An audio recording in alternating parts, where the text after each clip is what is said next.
Study IQ IAS, आपका selection हमारा mission. नमस्कार दोस्तों, स्टडी IQ देख रहे हैं आप और मैं हूं वरुण जौहरी। जय हिंद जय भारत। साल था 1999 और 24 दिसंबर का दिन था जब फ्लाइट IC-814 जो कि काठमांडू से निकली थी दिल्ली आने के लिए, उसके निकलते ही जैसे ही ये फ़्लाइट यहाँ से टेक ऑफ हुई है, उसके बाद में इंडियन एयर स्पेस में जैसे ही ये दाखिल होती है, तभी 5 हरकत उल मुजाहिदीन के आतंकवादियों ने इस फ़्लाइट को हाईजैक कर लिया। फ़्लाइट हाईजैक हो जाती है। इंडियन एयर स्पेस में एंटर करते ही हाईजैक करने के बाद काफ़ी सारी अलग अलग डिमांड करने लगे आतंकवादी। इसके बारे में एक डिटेल्ड एपिसोड आपके लिए कंधार पे किया है, बहुत ही डिटेल्ड एपिसोड है, आप उसको देख सकते हैं। लेकिन जब ये फ़्लाइट हाईजैक हुई, अब टोटल इस फ्लाइट के अंदर 179 पैसेंजर्स थे और इसमें से बताया जाता है कि 26 कपल्स थे जो अपने हनीमून से वापस दिल्ली आ रहे थे। काठमांडू गए हुए थे, नेपाल गए हुए थे हनीमून पर। इन 26 कपल्स में एक कपल था रुपिन कात्याल और रचना कात्याल। रुपिन दरअसल 25 साल के उस समय पर गुड़गांव में एक बिजनेसमैन थे, एक सक्सेसफुल बिजनेसमैन थे, अपने फादर के साथ में भी काम करते थे, गुड़गांव में अपने परिवार के साथ ही रहा करते थे। और रुपिन की शादी रचना के साथ में 3 दिसंबर 1999 को हुई थी। महज कुछ ही दिन पहले, आप अगर देखिए तो 21 दिन करीबन पहले उनकी शादी हुई थी। अरेंज मैरिज थी। शादी के बाद उन्होंने सोचा कि अपने हनीमून पर नेपाल जाया जाएगा और वहाँ पे गए थे। अपने जो मेमोरीज़ है वो बनाने के बाद में अब वापस दिल्ली आ रहे थे। लेकिन ये उस फ्लाइट में थे जो फ्लाइट हाईजैक हो चुकी थी और ऐसे 5 खुखार आतंकवादियों ने इसको हाईजैक कर लिया था। हाईजैकर्स ने जैसे ही अब ये फ़्लाइट को अपने कंट्रोल में लिया, इसके बाद में उन्होंने एक स्ट्रैटेजी अपनानी शुरू कर दी थी, डिवाइड एंड रूल की। सारे पैसेंजर्स को सेपरेट कर दिया गया। आमतौर पर जो फैमिलीज़ थी उनको तोड़ने का इनका मेन जो रीज़न था वो ये था कि कपल्स को अलग कर दिया जाए, आदमियों को फीमेल से अलग कर दिया जाए, दूसरे सेक्शन में भेज दिया जाए। और यही इन लोगों ने यहाँ पे किया, इन हाईजैकर्स ने। रुपिन कात्याल को भी बाकी कई सारे मेल के साथ में, जो मेल पैसेंजर्स थे फ़्लाइट के अंदर, उनके साथ में बिज़नेस क्लास में शिफ्ट कर दिया जाता है। वहाँ पे उनको सेपरेट कर दिया जाता है। रुपिन अपनी वाइफ से अलग हो जाते हैं। रचना इकोनॉमी क्लास में थी, रुपिन को बिज़नेस क्लास में भेज दिया था। और इस तरह से बाकी पैसेंजर्स के साथ में भी किया। ये सारे के सारे जो मेल पैसेंजर्स थे उनको कहा गया था लगातार कि हेड डाउन करके तुम लोगों को रखना है, अपना सिर नीचे करके बिल्कुल झुके हुए रहना है। फ़्लाइट को अब हाईजैकर्स ने उसका डायरेक्शन जो था वो चेंज करना शुरू किया। पायलट को बोला गया, जो मेन पायलट थे उनसे कहा गया, देवीशरण उनका नाम था जहाँ तक मुझे याद है, तो उनसे कहा गया कि इसको दूसरी एक काबुल ले जाया जाए। लेकिन ईंधन उतना था नहीं, फ्यूल उतना था नहीं फ़्लाइट के अंदर। तो यहाँ पे डिसाइड हुआ कि रिफ्यूल करने के लिए अमृतसर में लैंड कराना ज़रूरी है, अदरवाइज़ फ़्लाइट जो विमान है क्रैश हो सकता है, ईंधन ख़त्म हो जाएगा। तो यहाँ पे इस विमान को IC-814 को अमृतसर में लैंड कराया जाता है। अब ये एक फोर्सफुल लैंडिंग थी। टेररिस्ट जो थे वो नहीं चाहते थे कि यहाँ लैंड कराया जाए इसको, क्योंकि यहाँ कुछ भी हो सकता है। इंडियन एयरपोर्ट के अंदर विमान, एक हाईजैक विमान लैंड हुआ है। इंडियन आर्म फोर्सेज यहाँ पे आके अटैक कर सकती हैं, इन लोगों को मार सकती हैं। तो इस वजह से जो हाईजैकर्स थे उनका टेंशन, जो स्ट्रेस था, ये सारी चीज़ें बढ़ती जा रही थी और वो इरिटेट हो रहे थे लगातार में। ये सारी चीज़ें हुई। अब यहाँ पे सवाल ये सबसे बड़ा खड़ा होता है कि आखिर क्यों नहीं भेजा गया फोर्सेस को अंदर। NSG कमांडोज थे, तमाम सारे हमारे पास सुविधाएँ थी, फोर्सेस थी, क्यों नहीं यहाँ पे अंदर भेजा गया उनको। तो ये सवाल हमेशा बरकरार रहा इस हाईजैक के साथ में, भारत का सबसे बड़ा हाईजैक। लेकिन खैर यहाँ पे जल्दबाजी में एक बार फिर से इस विमान को टेक ऑफ करा दिया जाता है और इसके बाद अब इसको सीधा लाहौर ले जाते हैं, पाकिस्तान ले जाते हैं। ये जो विमान था इसमें लगातार क्योंकि रिफ्यूलिंग में डिले हो रहा था तो इसको यहाँ से टेक ऑफ कराया गया हाईजैकर्स के द्वारा। इसी बीच में प्लेन के अंदर क्या हुआ कि जो रुपिन कात्याल थे, बिज़नेस क्लास में थे, वो परेशान हो रहे थे लगातार और पीछे अपनी वाइफ की उनको चिंता हो रही थी, रचना की चिंता हो रही थी। तो इस वजह से वो बार बार पीछे देख रहे थे और यही पॉइंट था जब एक हाईजैकर इनमें से, जो कि बहुत ही ज़्यादा खुखार, बहुत ही उसके बारे में बताया जाता है कि वो इन सारे हाईजैकर्स में से 5 में से सबसे ज़्यादा डेंजरस था। उसने रुपिन कात्याल के ऊपर चाकू से, धारदार चाकू से हमला किया और इस तरह से हमला किया गया, जो पुलिस रिपोर्ट बाद में दर्ज हुई थी उसमें बताया गया कि रुपिन की बॉडी पर मल्टीपल स्टैब थे। उनके एक स्टैब उनके एब्डोमेन पे था, 4 स्टैब चेस्ट के ऊपर थे, 2 स्टैब जो थे वो उनकी नेक पे किए गए थे, गर्दन पर किए गए थे, जगलर वेन जो है उसको कट किया गया था, और 6 स्टैब थे उनके फेस के आसपास। तो ये सारी चीज़ें हुई। यहाँ पे बुरी तरह वो ज़ख्मी हो जाते हैं रुपिन इस बीच में। रचना को, उनकी वाइफ को, इसके बारे में कुछ भी नहीं पता था। उनको अब तक ये लग रहा था कि उनके जो पति हैं उन्हें दूसरे कैबिन में शिफ्ट किया गया है और वो वहाँ पे बाकी पैसेंजर्स के साथ में ही होंगे और सेफ़ होंगे। लेकिन यहाँ पे जो अटैक किया गया इस आतंकवादी के द्वारा, ये दरअसल डिलिबरेटली ये दिखाने के लिए किया गया था बाकी पैसेंजर्स को कि कोई भी कुछ हरकत नहीं करेगा, कोई भी इस तरह की कोई चीज़ नहीं करेगा जिससे इन आतंकवादियों को परेशानी हो। उन्हें डराने के लिए और ख़ासकर भारत सरकार तक ये एक अपना मैसेज देने के लिए कि हम सीरियस हैं, हम यहाँ इस बार झुकने वाले नहीं हैं, हमारी सारी डिमांड्स को माना जाना चाहिए। इन सब के लिए ये किया था। ये जो हाईजैकर था जिसने किया अटैक, इसका नाम था ज़हूर मिस्त्री। अब ये ज़हूर मिस्त्री, इसका नाम याद रखिएगा क्योंकि इसके अंत तक आपको ये कहानी बताने वाले हैं। खैर, ज़हूर मिस्त्री के इस अटैक के बाद में रुपिन कात्याल की फ़्लाइट के अंदर ही मौत हो चुकी थी। बुरी तरह ज़ख्मी हुए थे, उनकी यहाँ जान चली गई। और सबसे ट्रैजिक पार्ट ये था कि रचना को पता ही नहीं था, उनकी वाइफ को पता ही नहीं था कि ये किया गया है उनके साथ, उनके पति के साथ में। वो अब इस दुनिया में नहीं रहे हैं। दुबई एयरपोर्ट पर पहुँचने के बाद में ये जो फ़्लाइट लाहौर गई, लाहौर से फिर से इसको रिफ्यूल करके दुबई पहुँचाया गया। दुबई पहुँचने के बाद इस फ्लाइट में 27 पैसेंजर्स थे, जिसमें मेनली महिलाएं थीं और बच्चे थे। उनको उतारा गया। उनके साथ में हाईजैकर्स ने, इन आतंकवादियों ने रुपिन कात्याल का जो पार्थिव शरीर था उसको भी वहाँ पे जो दुबई का एयरपोर्ट है वहाँ पे दे दिया था अथॉरिटीज़ को। इसके बाद एक हफ्ते तक लंबे नेगोशिएशंस चले। आप सब जानते हैं इसके बारे में, अगर आपने हमारा एपिसोड देखा है, किस तरह से नेगोशिएशन किए गए थे। 31 दिसंबर 1999 को भारत सरकार ने फाइनली ये जो डिमांड्स थी, जिन आतंकवादियों को छोड़ने पर बातचीत हो रही थी, मसूद अज़हर, मुश्ताक अहमद ज़रगार, उमर सईद शेख, तो इन सब को छोड़ने पर रिलीज़ की ये डिमांड थी। इस वजह से इस प्लेन को हाईजैक किया गया था। फाइनली ये डिमांड्स को एक्सेप्ट किया भारत सरकार ने। और उसके बाद एक्सटर्नल अफेयर्स मिनिस्टर हमारे जसवंत सिंह जो थे, वो खुद गए थे इन तीनों आतंकवादियों को, खुकार आतंकवादियों को लेकर कंधार में जाके वहाँ पे जो नेगोशिएशन फाइनल डन हुए, इन आतंकवादियों को रिलीज़ किया गया। और रिलीज़ करने के बाद में जो हाईजैकर्स थे, ये आतंकवादी 5 जिन्होंने हाईजैक किया था, तालिबान के प्रोटेक्शन में इन सारे के सारे आतंकवादियों को पाकिस्तान तक छोड़ के आया जाता है। ये पाकिस्तान पहुंच चुके थे। पैसेंजर्स को फाइनली रिलीज़ किया गया। रचना कात्याल जब दिल्ली पहुंची बाकी पैसेंजर्स के साथ में, उनके फादर इन लॉ, उनके जो ससुर जी थे, वो उनको लेने के लिए आए। रुपिन कात्याल के पिता, वो जानते थे कि रुपिन के साथ में क्या हुआ है, लेकिन उन्होंने रचना को कुछ भी नहीं बताया था। उन्होंने सिर्फ इतना कहा कि रुपिन जो है वो हॉस्पिटलाइज्ड है, अभी हॉस्पिटल में एडमिट है और गंभीर उन्हें चोटें आई हुई हैं। खैर, बाद में उनको जब ये बताया गया रचना को, तब बताते हैं कि 1 हफ़्ता हो चुका था। 1 हफ़्ते बाद उनको ये सब चीज़ें बताई गई कि उनके पति के साथ आखिर में हुआ क्या था उस फ्लाइट के अंदर। इस पूरे हाईजैकिंग में, IC-814 कंधार हाईजैकिंग में एक कैजुअल्टी हुई रुपिन कात्याल की। इस पूरे परिवार को एक बहुत गहरा घाव, ज़िंदगी भर का घाव दे दिया। और उस एक आतंकवादी ने, जो इन सब में सबसे खूंखार खतरनाक था, जिसका नाम था ज़हूर मिस्त्री। अब ज़हूर मिस्त्री के बारे में समझिए कि आखिर ये था कौन। ज़हूर मिस्त्री पाकिस्तान के कराची का रहने वाला एक मिडिल क्लास परिवार के अंदर उसका जन्म हुआ था, करीबन 1970s के एंड के कुछ सालों में, या फिर अर्ली 1980s में। तो यहाँ इसका जन्म हुआ।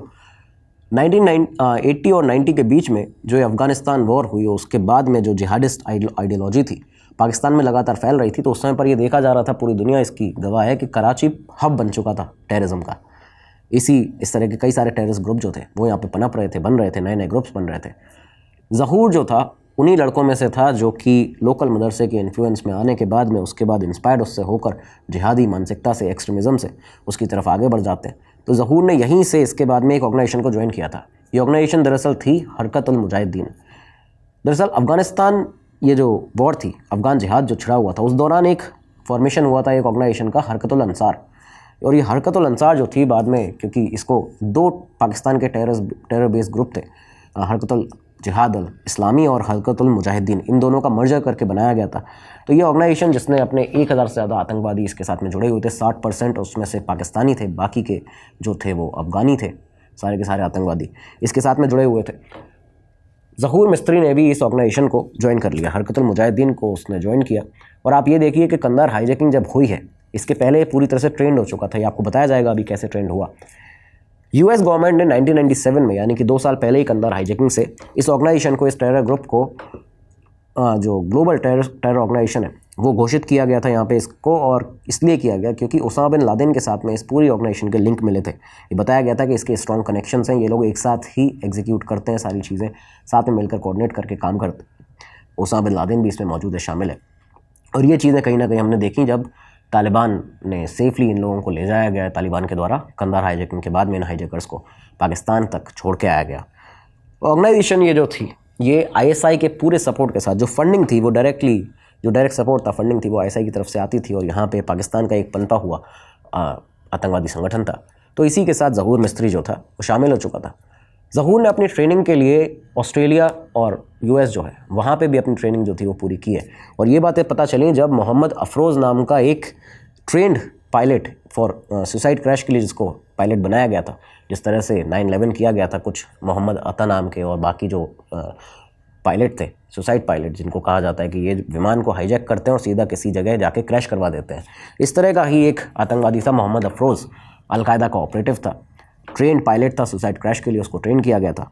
तो उसको जब पकड़ा गया तो उसने रिवील किया था कि 2 ऐसे हाईजैकर्स थे IC-814 कंधार हाईजैकिंग के, जिन्हें ट्रेनिंग दी गई थी उसके साथ ही ऑस्ट्रेलिया में और US में। और ये बताया गया उसके द्वारा कि ये दोनों के दोनों जो थे वो हाईजैकर्स, इनका नाम था शाहिद अख्तर सईद और ज़हूर मिस्त्री इब्राहिम। ये दोनों वही लोग जो इस IC-814 हाईजैकिंग के अंदर शामिल भी थे। इसके बाद मोहम्मद अफरोज़ ने यह भी बताया था यहाँ पे कि मौलाना मंसूर इलियास के साथ में रेगुलर हमारी मीटिंग्स होती थी।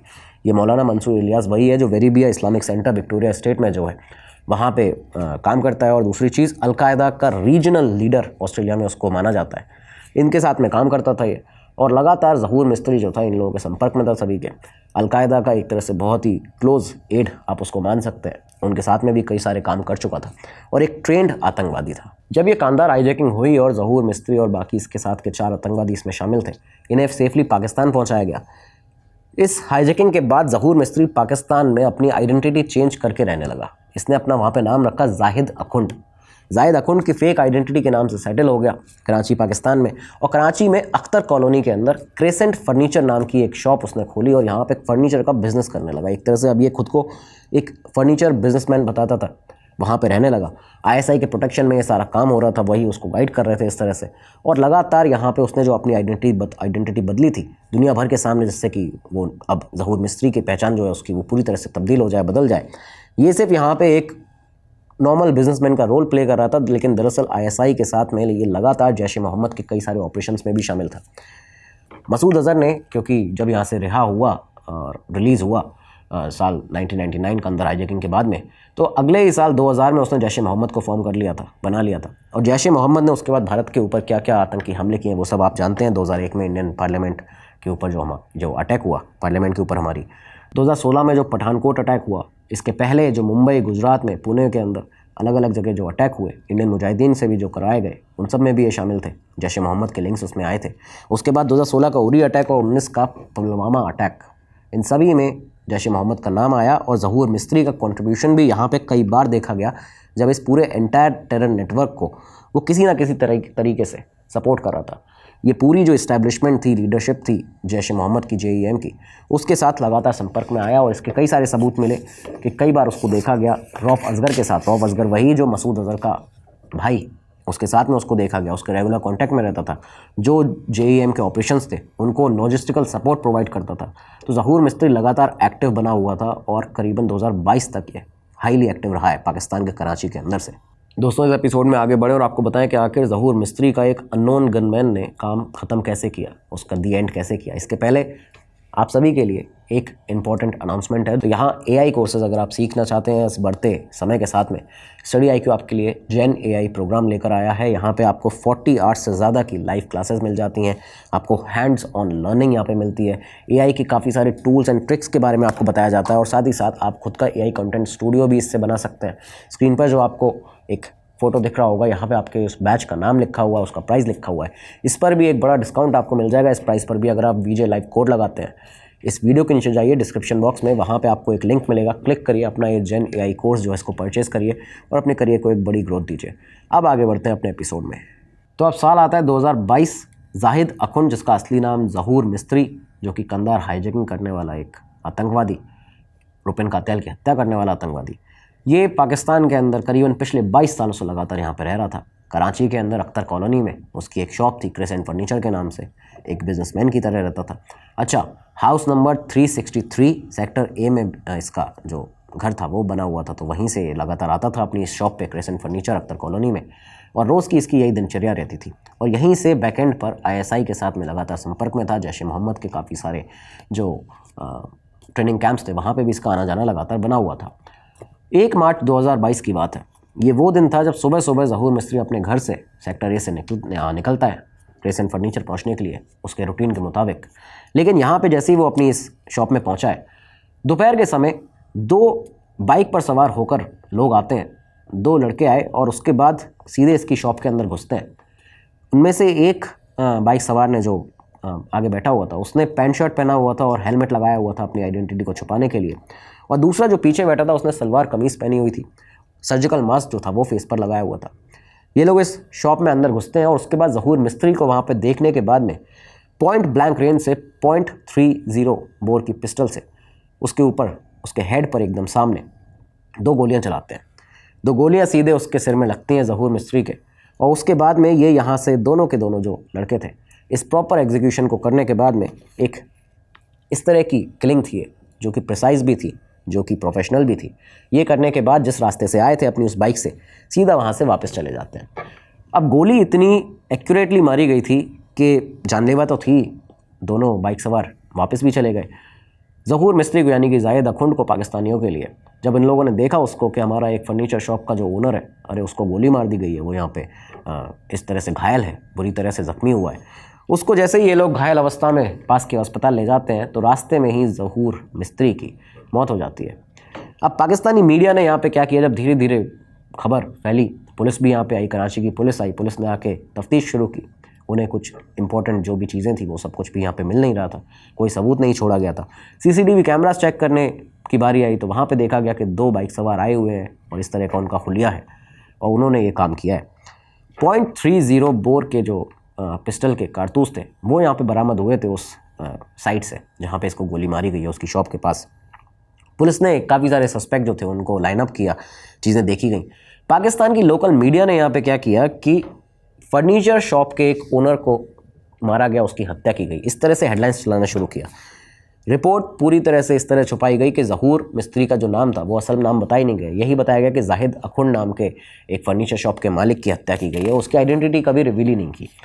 जियो टीवी पाकिस्तान का उसने भी ये कंफर्म किया कि अख्तर कॉलोनी में एक बिजनेसमैन है, उसकी डेथ हुई है, उसकी हत्या की गई है। और इनफैक्ट लोकल पुलिस जो कराची के जो एसएसपी कराची ईस्ट के, उस एसएसपी ने भी ये इनिशियली कहा कि एक पर्सनल राइवलरी का केस है, कुछ गैंग वॉर हुई है और गैंग के जो कुछ लोग हैं उन्होंने यहाँ पे आके इस बिजनेसमैन की हत्या की गई है। तो एक पर्सनल राइवलरी का जो केस था वो एसएसपी कराची ईस्ट ने इसको इस तरह से दर्ज किया। लेकिन इसके बाद होती है जाहिद अखुंड की फ्यूनरल, उसका जो आखिरी जो जनाजा जब निकला तो वहाँ पे देखा गया जैश ए मोहम्मद के टॉप लीडर को, रऊफ असगर को, मसूद अजहर के भाई को, रऊफ असगर के साथ में जैश ए मोहम्मद के कई सारे सीनियर कमांडर उसकी फ्यूनरल में, उसके जनाजे में शामिल हुए। और इसके बाद क्योंकि दुनिया जानती थी कि किस तरह से ज़हूर मिस्त्री पाकिस्तान में रह रहा है, ये साफ़ हुआ यहाँ से कि ये कोई जाहिद अखुंड नहीं, ये ज़हूर मिस्त्री है, एक एक्टिव जैश ए मोहम्मद का मेंबर। असली नाम इसका है मिस्त्री ज़हूर इब्राहिम, और IC-814 की हाईजैकिंग करने वाला, रुपिन कात्याल की हत्या करने वाला, उनके परिवार को एक घाव देने वाला ये व्यक्ति है, जो एक आतंकवादी, एक टेररिस्ट, जिसका आज काम जो है वो ख़त्म हुआ है। ज़हूर मिस्त्री के ख़त्म होने के बाद में पाकिस्तान की इंटेलिजेंस एजेंसी ISI जो थी वो पूरी तरह से शौक में थी उसको, क्योंकि ये लग रहा था कि जिस आदमी को, जिस आतंकवादी को वो इतना पनाह देती हुई एकदम प्रोटेक्टेड एसेट है उसको रखती हुई आ रही है, जैसे कि बाकी उसके प्रोटेक्टेड एसेट हैं पाकिस्तान के अंदर, कई सारे ऐसे आतंकवादियों को पनाह देते हैं ISI। तो जैसे इस तरह के जो एसेट हैं जिनको संभाल कर रख रहे हैं, कैसे इतनी आसानी से उसको मार दिया गया। तो इस वजह से ISI जो थी पूरी तरह से शॉक थी। पुलिस के अलावा ISI के कई सारे इंटेलिजेंस के जो लोग थे वो तुरंत अपनी इन्वेस्टिगेशन में लग चुके थे, लेकिन कहीं से भी उन्हें कोई कॉन्क्रीट सबूत जो था वो नहीं मिला। कई सारे ऐसे लोकल गैंग के लोग थे जिनके ऊपर शक हुआ तो उनको अरेस्ट किया गया, लेकिन बाद में उनको भी क्वेश्चनिंग करके छोड़ दिया गया। तो यहाँ से अब पाकिस्तान ने काम शुरू किया अपना दूसरा, कि भाई भारत ने यहाँ पे हमारे यहाँ इस तरह से आके ये चीज़ें की हैं, और इसके बाद में ग्लोबल मीडिया के पास ये इन्फॉर्मेशन पहुँचाई गई पाकिस्तान के थ्रू। पाकिस्तान ने ये कहलवाया बाकी अलग अलग इस तरह के अखबारों से, जैसे कि द गार्डियन की जो रिपोर्ट है 2024 अप्रैल की, उसमें ये कहा गया कि एक डिटेल रिपोर्ट पब्लिश की गार्डियन ने, ये क्लेम करते हुए कि RAW के रिसर्च एनालिसिस विंग के भारत की उनके पूरे सबूत सामने इन लोगों को मिले हैं कि वो लोग इसमें ज़हूर मिस्त्री के हत्या के पीछे हैं, उसके असैसिनेशन के पीछे हैं। ये कहा गया इस रिपोर्ट के अंदर कि एक रॉ के हैंडलर ने ज़हूर पर इंटेलिजेंस गैदर करने के लिए कई महीनों तक अफ़गानिस्तान के कुछ ऐसे लड़के थे जिनको पैसे दिए, उसके बाद उनके अकाउंट में पैसे ट्रांसफ़र करने के बाद में यही अफ़गानी लड़के जो हैं उन्होंने इस पूरे किलिंग को एग्जीक्यूट किया है। उनको हायर किया गया था रॉ के द्वारा। अटैक के बाद में ये सारे के सारे अफ़गानी लड़के जो थे वो बॉर्डर क्रॉस करके वापस पहुंच गए और इस वजह से इनका कोई नामो निशान नहीं मिला। अगला अखबार द वॉशिंगटन पोस्ट, उसने दिसंबर 2024 में ये पोस्ट किया। उसने ये पब्लिश किया कि एक और इन्वेस्टिगेशन हमने की है, वहाँ पे हमें पता चला है कि एक महिला जिसका नाम है तनाज़ अंसारी, दरअसल ये एक इंडियन इंटेलिजेंस की ऑफिशियल है, इसने इस पूरे ऑपरेशन को कोऑर्डिनेट किया हुआ है और अलग अलग टीम्स का उसने यूज़ किया है। उसने 2 पाकिस्तानियों को इसमें लिया है, मिस्त्री की, पूरी ज़हूर मिस्त्री की, उसकी ट्रैकिंग करने के लिए, उसकी रैकी करने के लिए।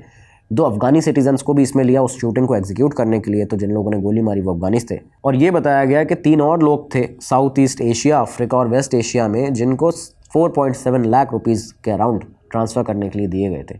तो ये इस तरह से एक पूरा ऑपरेशन किया गया।